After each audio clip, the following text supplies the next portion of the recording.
नदीको तीरमा गएर चिठी हेर्दा त माथि प्यारी शरीर लेखेर चट्ट काटेर अनि तलपट्टि प्यारी राधिका लेखा रहेछ। यो देख्ने बित्तिकै अब गोपिनी रिसाएर आगो भए, हे त पापिनले कृष्णको मन चोरी छ र। अनि पहिला पनि उसको नाम लेखेर काटेर तल हाम्रो नाम लेखेछ, पखलास न पापिनलाई भनेर गाली गरे। उता यता भगवान् कृष्णको विरहमा गोपिनी रोएका छन्। कति निष्ठुरी त्यो कृष्णले जिन्दगी फर्केर आएन, हामीलाई यस्तो गरे उस्तो गरे भनेर अनेक प्रकारका विरह गाउन थाले। त्यही बेलामा उद्धवले गोपिनीहरूलाई भने कृष्ण रोएर प्राप्त हुँदैन, भक्ति गरेर प्राप्त हुँदैन, ज्ञान हुनुपर्छ भनेपछि गोपिनी बडो रिसाए। हे उद्धव, हामीले प्रेम गरेर भक्ति गरेर भगवान् कृष्ण प्राप्त गरेका हौँ, तिमीले भक्तिको खिल्ली उडाएको हुनाले अन्तिममा तिम्रो पनि कृष्णसँग बेछोड होस् भनेर उद्धवलाई जब गाली गरेपछि अन्तिममा उद्धवले स्वीकार गरे। त्यतिखेर एउटा भ्रमर आयो, कालो भ्रमर बुनबुन बुनबुन बुन गर्दै एउटा गोपिनीको टाउकोमा एउटा गोपिनीको टाउकोमा एउटा फुलमा कता आएपछि गोपिनीले रिसाएर, यो कृष्णले पठाएको दूत हो, यो भ्रमर जस्तो पापी छ, कृष्णले पनि त्यस्तै छ भनेर गीत गाए, जसलाई भ्रमर गीत पनि भनिन्छ।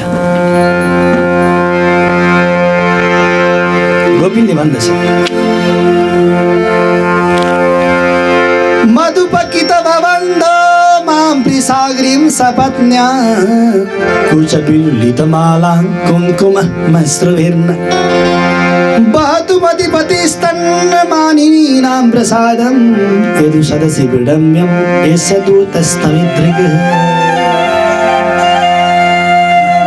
मधुप भनेको भ्रमरको नाम, कितब बन्धो भनेको कितब भनेको छलको बन्धो, यो छलको बन्धो हो, भ्रमर हो।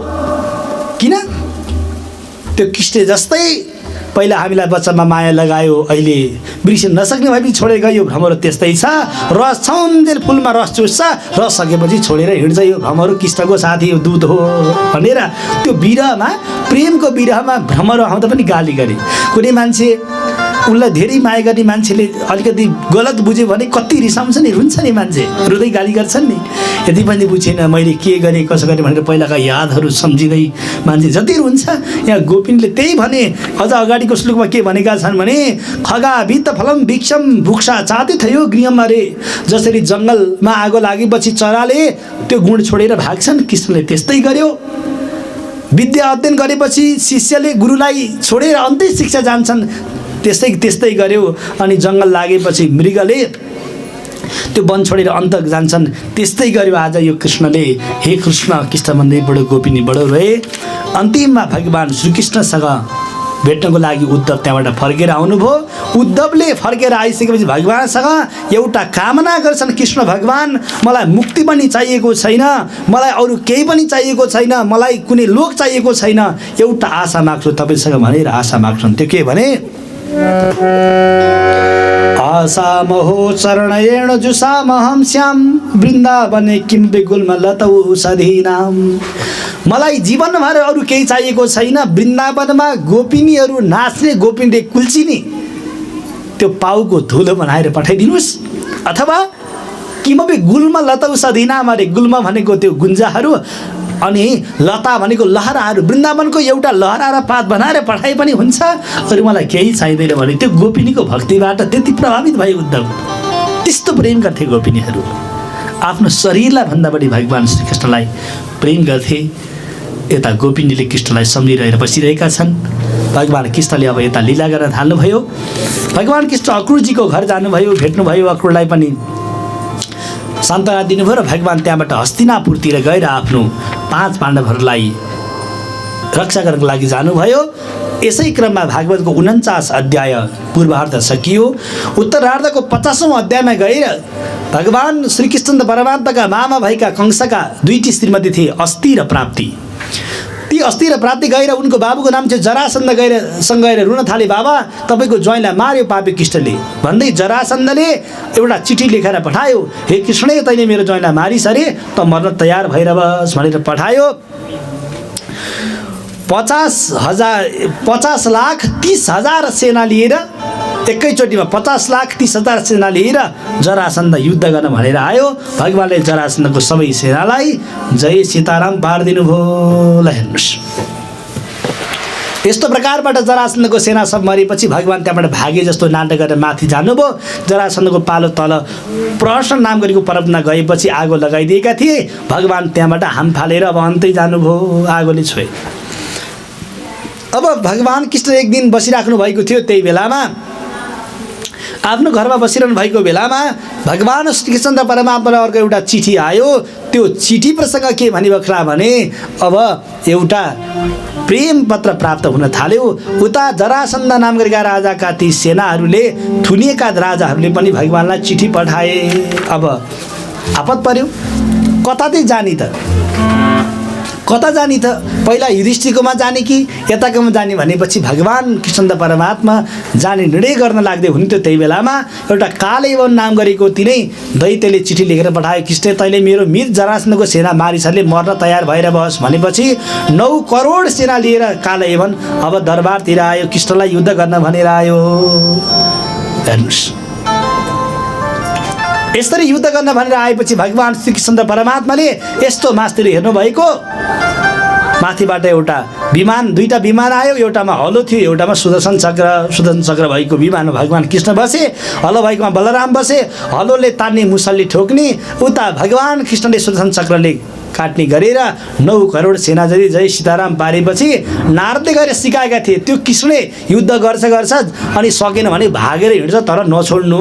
त्यसको चिन्ह भनेको शरीरमा पिताम्बर कहिले पनि छोड्दैन भने नारदले सिकाएका थिए, कुरा लगाएका थिए गएर नारदले। लौ त भन्दै त्यो कालयवन पनि भगवानलाई ए भागिस् त दैचोर भनेर लखेट्दै गएको थियो। भगवान प्रहसन पर्वततिर माथि जानुभयो। गएर एउटा कुनामा आफू लुक्नुभयो। आफ्नो पिताम्बर एउटा सुतिरहेको मान्छेलाई टक्क बढाएर लुक्नुभयो। नभन्दै कालयवन हँसाइ फसाङ गर्दै गर्दै आयो। तलबाट ए हिँड्न नसकेर सुतेको भनेर एक लात्ती हानेको थियो। भस्म खरानीलाई हेर्नुहोस्, ती चाहिँ त्यो पहाडमा सुत्ने मान्छे को थिए भने मुचुकुन्द नाम गरेका तिनै राजा थिए। ल हेर्नुहोस्, मुचुकुन्द राजाको ओडार सिरानी, मुचुकुन्द राजाको ओडार सिरानी, कालयवन मुसलमानको भस्म खरानी, कालयवन मुसलमानको भस्म खरानी, मुचुकुन्द राजाको ओडार सिरानी, कालयवन मुसलमानको भस्म खरानी।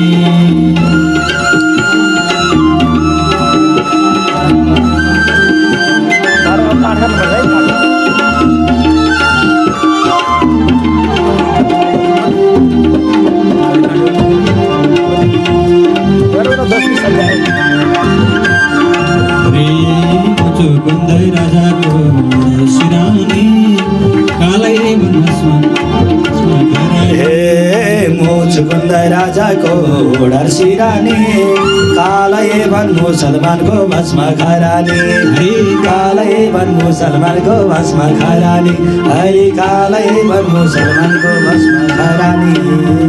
भक्तवत्सल भगवानको। सुखदेव सम्ला राजा परीक्षितले प्रश्न गर्नुहुन्छ, होइन भगवान त्यो सुत्नेवाला को हुन्, किन गएर सुत्या थिए भने एकजना मुचुकुन्द नामका राजा थिए। उनले स्वर्गका इन्द्रका सतो दैत्यलाई जितेछन्। राजा इन्द्रले भने, हे मुचुकुन्द, हामी खुसी भयौँ, के वरदान चाहिएको छ माग्नुहोस् भन्दा के भने सबैभन्दा आनन्द भनेको सुत्नुलाई रहेछ क्या। हेर्नुहोस् त, सुत्नु जति आनन्द केही हुँदैन। मुसिक्क निदाएको बेलामा केही टन्टा पनि छैन, बगडा पनि छैन, लिनु पनि छैन, दिनु पनि छैन, कति आनन्द, मस्त लिँदा हुन्छ। त्यो आनन्द के हुन्छ? मलाई सुत्न निद्रा दिनुहोस् भने ल हुन्छ। कति वर्ष? देवताको वर्ष नि 80 वर्ष, हाम्रो त 800 वर्ष जति हुन थालेछ। ल हेर्नुहोस्, अझ बढी। अनि भने मैले सुत्दाखेरि कसैले बिउताए भने मेरो आँखाबाट आगोको ज्वाला निस्केर त्यो मर्नु परोस् भने अब घर सुत्दा त रानीले उठायो भने आरे नि खरानी भएर नि गौन जङ्गल लागेर सुतेको थिएँ, होइन, घरको डरले। अनि 80 वर्ष पुगेको आजै दिन थियो। आज आफूले उठाए पनि उठाउनु, मारे पनि मार्नु, उसले मारे पनि मार्नु भएर भगवान त्यहाँ भाग्नुभयो। त्यहाँबाट मरेका मात्रै हुन् भन्ने कथा यो कथाबाट। अब अर्को प्रसङ्ग यहाँ कंसको चरित्रबाट अलिकति सिक्नुपर्ने ज्ञान भनेको के हो भने त्यसपछि अब हामी पाठतिर लाग्छौँ। यो मुचुकुन्द राजाले गर्नुभएको स्तुतिको प्रसङ्ग पनि छ भने अब यो कंसको चरित्रबाट सिक्नुपर्ने ज्ञान के भनिबक्छ भने कंस भनेको अभिमान। अलिकति हल्ला नगरोस् है। कंस भनेको अहङ्कार हो, अभिमान हो। कृष्ण भनेको ज्ञान हो।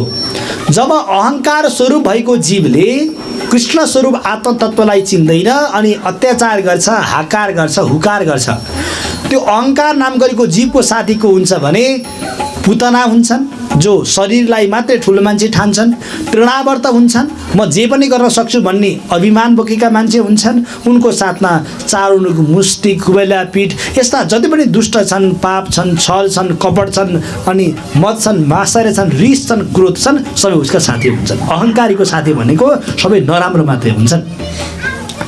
जब ती नराम्रो साथीले युक्त भएको व्यक्ति आफै घमण्डी बन्छ, अहङ्कारी बन्छ र अरू नटेर्ने बन्छ।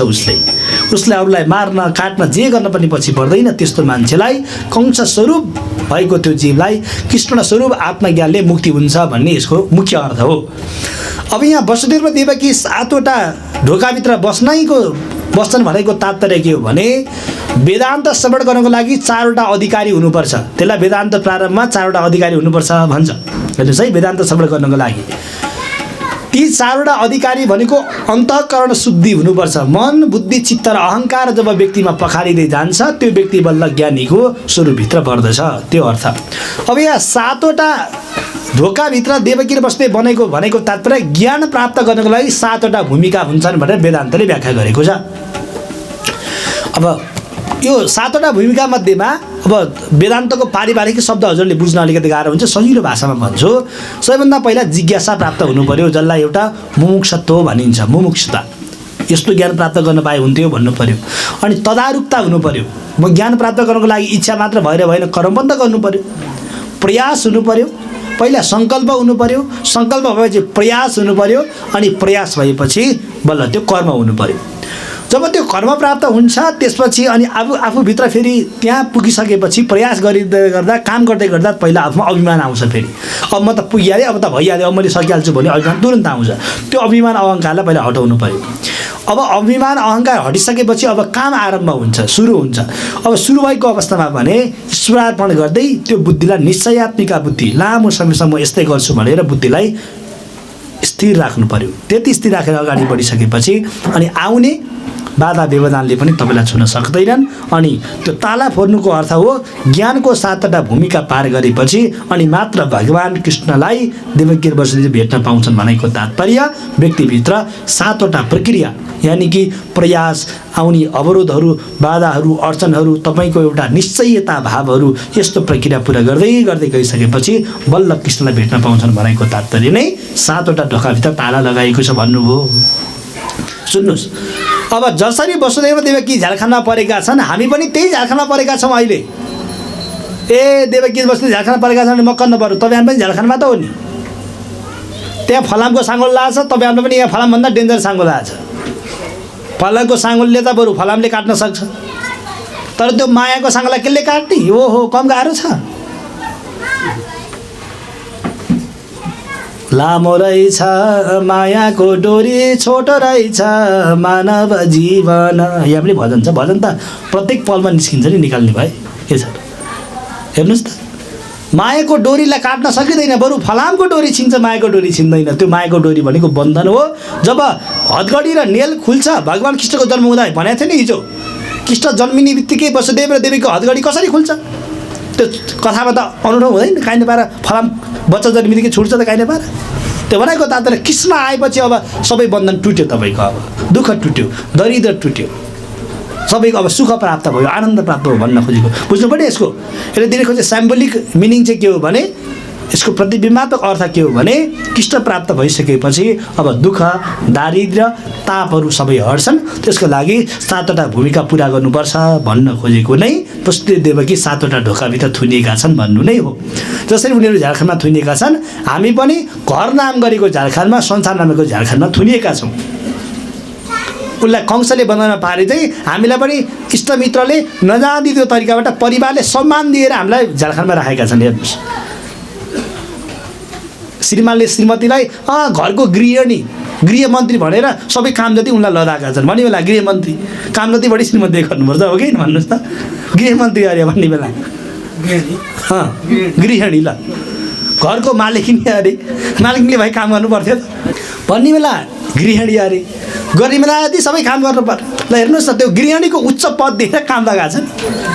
अब घर मुली अरे, ए बाबा खाओस् नखाओस् थाहा छैन, अलिकति भने जस्तो गर्न सकेन भने किन बिहा गरे त नि, अर्कैसँग जान्थेँ नि म अरे। ल हेर्नुहोस् न विचार कति गाह्रो लाग्यो कि हेर्नु त समाजको।